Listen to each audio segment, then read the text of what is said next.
Jangan lupa like, komen, dan subscribe channel YouTube TVRI Bengkulu dan nyalakan lonceng notifikasinya.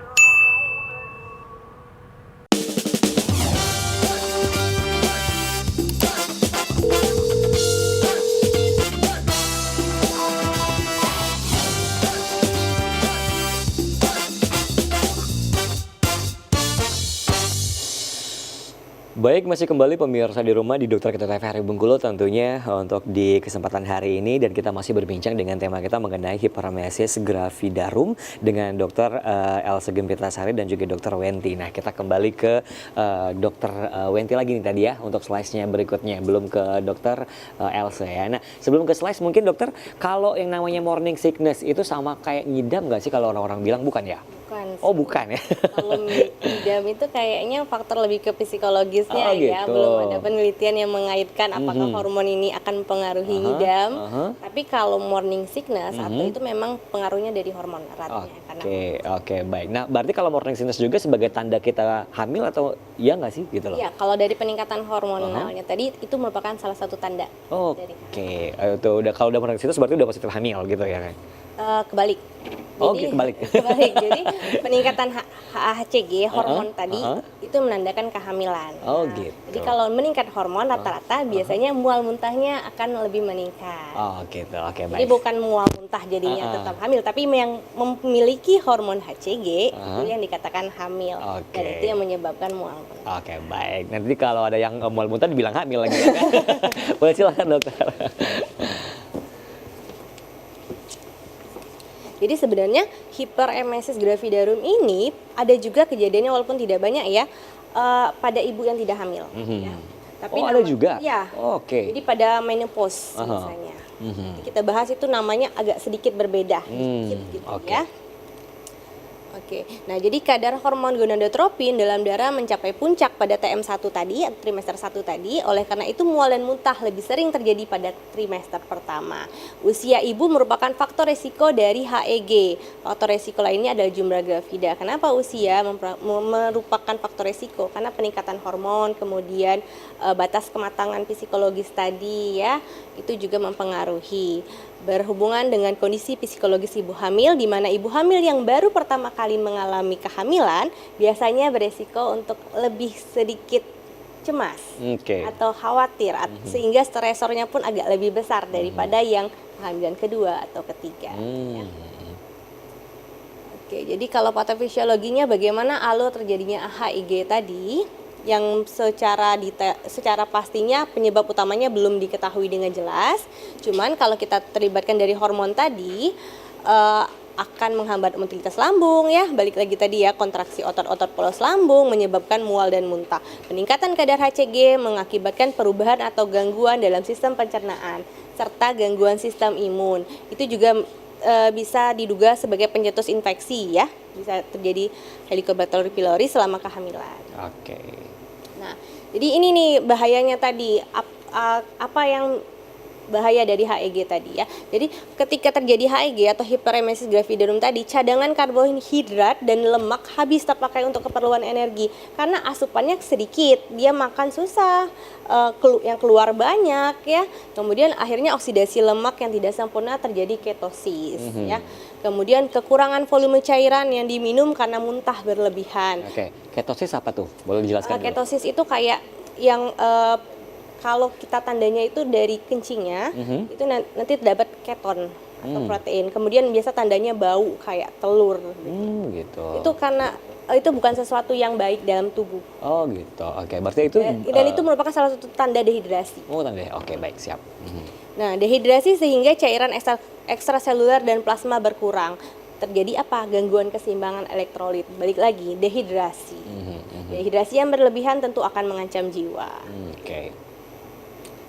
Gejalanya apa? Muntah hebat, hipersalivasi tadi ya, heartburn kayak dadanya terasa panas, kayak kadang agak nyeri-nyeri sedikit mungkin ya.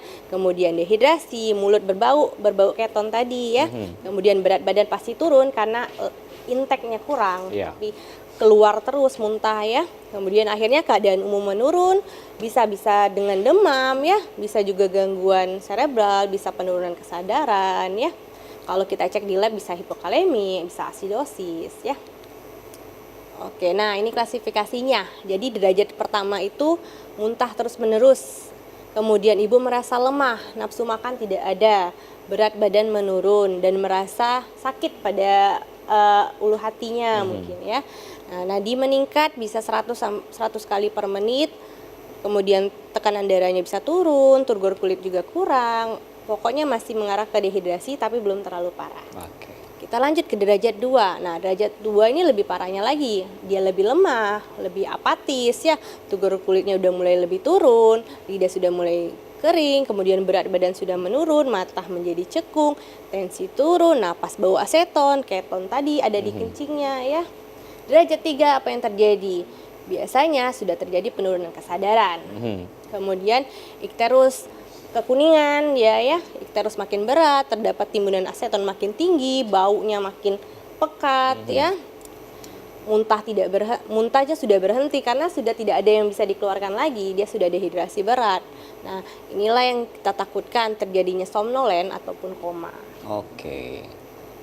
Nah, jadi hiperemesis gravidarum terjadi 1-2% dari semua kehamilan atau 1-20 pasien per 1000 kehamilan. Nah, hiperemesis gravidarum atau HEG yang berat tadi merupakan keadaan yang mengancam jiwa ya. Oke, pada 0,3-2% kehamilan terjadi HEG yang menyebabkan ibu harus ditata laksana dengan rawat inap. Jadi kalau sudah masuk ke derajat 2 atau derajat 3 tadi tentu penanganan di rumah sudah tidak bisa lagi. Karena apa? Intake-nya tidak bisa lagi kita masukkan. Dia sudah tidak bisa minum, tidak bisa makan. Maka harus apa? Kita bantu dengan cairan intravena. Oke, baik. Nah, semisalnya nih dok, kan ada pasien ya kan, pasiennya yang mengalami morning sickness atau juga HGC tadi ya? HEG ini sendiri awalnya. Nah, itu penanganannya seperti apa? Apakah langsung dibawa ke rumah sakit atau apa? Kan terkadang mereka nih lalai ini kan, mual minta biasa aja nih, biasa ini udah biasa sama ibu hamil ya kan ini. Sampai nggak taunya sampai ke derajat 2, derajat 3 itu seperti apa dok? Kalau derajat 1 itu kan dia masih mau makan tapi sudah mual. Jadi yang pertama kita lakukan adalah bagaimana mengkondisikan ibu itu nyaman dulu. Jadi redakan dulu stresnya dulu, nyaman dia dulu, baru kita belikan asupan seperti minum. Dia maunya minum apa, mau makannya apa, sedikit-sedikit. Memang nggak bisa, ibu hamil tuh nggak bisa makan yang banyak banget tuh nggak bisa. Dia lihat aja tuh kadang udah muntah, udah mual ya. Jadi apa cari celahnya gitu kan. Kemudian berikan juga obat-obatan. Jadi konsultasikan ke vaskes terdekat, ke dokter atau ke bidan setempat. Kira-kira ada nggak obat yang buat mengurangi gejalanya. Kemudian jangan lupa intake-nya harus dimasukkan sedikit demi sedikit. Ya. Oke, jadi itu untuk awal mulanya ya. Jangan sampai ke derajat 2, derajat 3 ya kan. Yang harus dibantu kadang yang sering lalai itu, para suami sering lalai itu adalah bagaimana menyamankan si ibunya. Betul. Jadi ibu hamil itu kadang dia cukup aroma-aroma saja tuh agak reda kadang. Dia kadang nggak suka bau santan misalnya gitu kan, maka di rumah boleh dikondisikan, jangan ada santan dulu di rumah, atau boleh diganti dengan aroma-aroma jahe atau wangian bunga-bungaan. Ada juga yang bau suaminya nggak suka. Pokoknya dikondisikan bagaimana senyaman ibunya dulu. Oke, baik. Oke, nah ini tadi, ini sudah masuk ke diagnosa ya.